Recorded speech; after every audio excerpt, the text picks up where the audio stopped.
アルス、あとは頼む。頼む。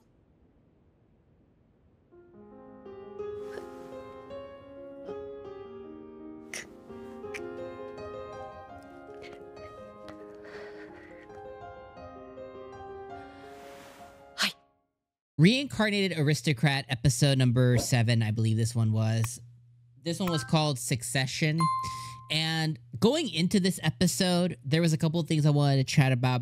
And with the episode starting with Raven and Charlotte and them on the battlefield, that led me to want to talk about something specific even more. But I'm actually going to put that one away. You're never going to hear it from me. Because here's the thing. Episode 7 was so hard to watch. And I think that when a studio really deserves its flowers, right? When a studio really deserves praise, no matter what kind of critique you may have, you need to stop and do that. And I think that extends to any form of media. If there's a video game and you're playing it and there might be a few things that just really irk you, but the experience suddenly turns around and it becomes unforgettable, like you need to focus on that and give them the flowers. Now, that's not to say never mention the things that, like, hey, I really wish they would have done this better. I really wish they would have done that better. There's been several anime, like I think Mashoko Tensei is a 10 out of 10, but there's things that I'm like, oh, I wish the pacing was a little bit better here. I wish they did a little bit better there. There's obviously things that I can go in and be like, okay, yeah, these are the things that I would have liked to have seen them do differently. Or another anime we watched this season is Slime Anime. They spent about 6 episodes this season on just pure dialogue before we saw any action or any movement with, you know, kind of like the next core thing. I wish they would have reined that in, you know, like maybe give us 3 episodes instead of 6, you know, but at the end of the day, it's like my enjoyment level is still 10 out of 10, so I have to give them their flowers. Now, here's where I'm going with this conversation is episode 7 nailed emotion.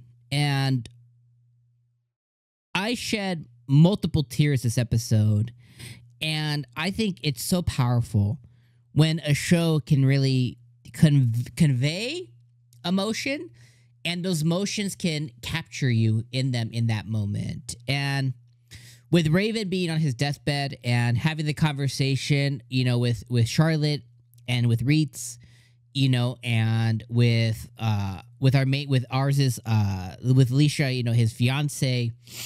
And then ultimately with the conversation he had with Ars himself, it was just an incredible emotional roller coaster. And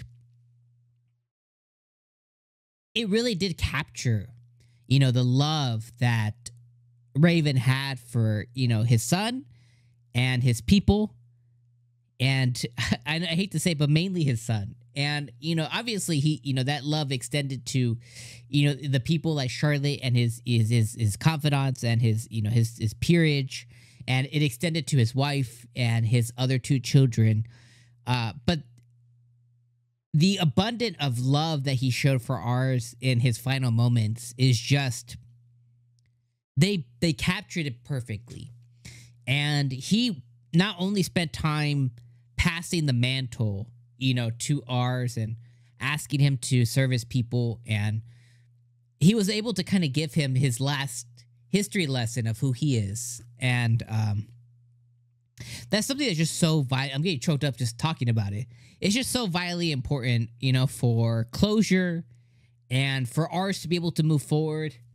And Raven was a man's man, you know what I mean? Like, he wanted to provide his son closure, but also get him to not feel responsible for his death.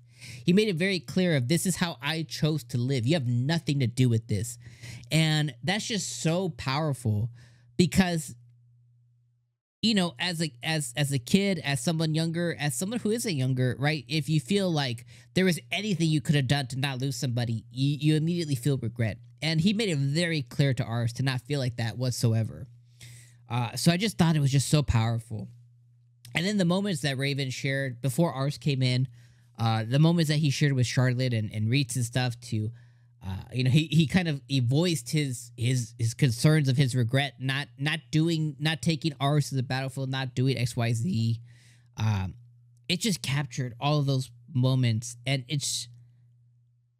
is so emotional, and the studio just did an awesome job.